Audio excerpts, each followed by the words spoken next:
এত দ্বারা সকলের অবগতির জন্য জানানো যাচ্ছে যে সম্মানিত পর্যটক এবং সকল রিসোর্ট মালিক ম্যানেজারদের দৃষ্টি আকর্ষণ করে বলতেছি, প্রাকৃতিক দুর্যোগ আবহাওয়ার কারণে আগামীকাল সকাল 10 ঘটিকায় এসকর্ট মুভ করা হবে। আগামীকাল থেকে পরবর্তী নির্দেশ না দেওয়া পর্যন্ত সাজেক পর্যটন এলাকা বন্ধ থাকিবে। আদেশক্রমে স্থানীয় প্রশাসন ও কলেজের resort honours association of Sajek. সকল পর্যটক ভাইদের দৃষ্টি আকর্ষণ করে বলছি, পানি বিপদসীমা অতিক্রম করায় সাজেকের এসকর্ট ছাড়া সম্ভব হচ্ছে না। পানি বিপদসীমা অতিক্রম করায় আজকের এসকর্ট ছাড়া সম্ভব হচ্ছে না। তাই যে রুমে ছিলেন সেই রুমে আপনারা ফেরত চলে যান। যে রুমে ছিলেন সেই রুমে আপনারা ফেরত চলে যান। আর ভাড়া হিসাবে শুধু পানি খরচ দিবেন।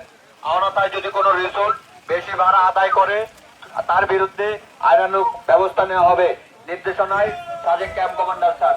কটেজ মালিক ও ম্যানেজার দৃষ্টি আকর্ষণ করে বলতেছি, পানি বিপদসীমা অতিক্রম করায় আজকের সাজেকের এসকর্ট ছাড়া সম্ভব হচ্ছে না।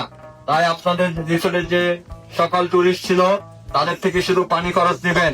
অন্যথায় যদি কোনো রিসোর্ট বেশি ভাড়া আদায় করে তাহলে তার বিরুদ্ধে আইনানুগ ব্যবস্থা নেওয়া হবে। নির্দেশনায় cottage resort honours association of Sajek.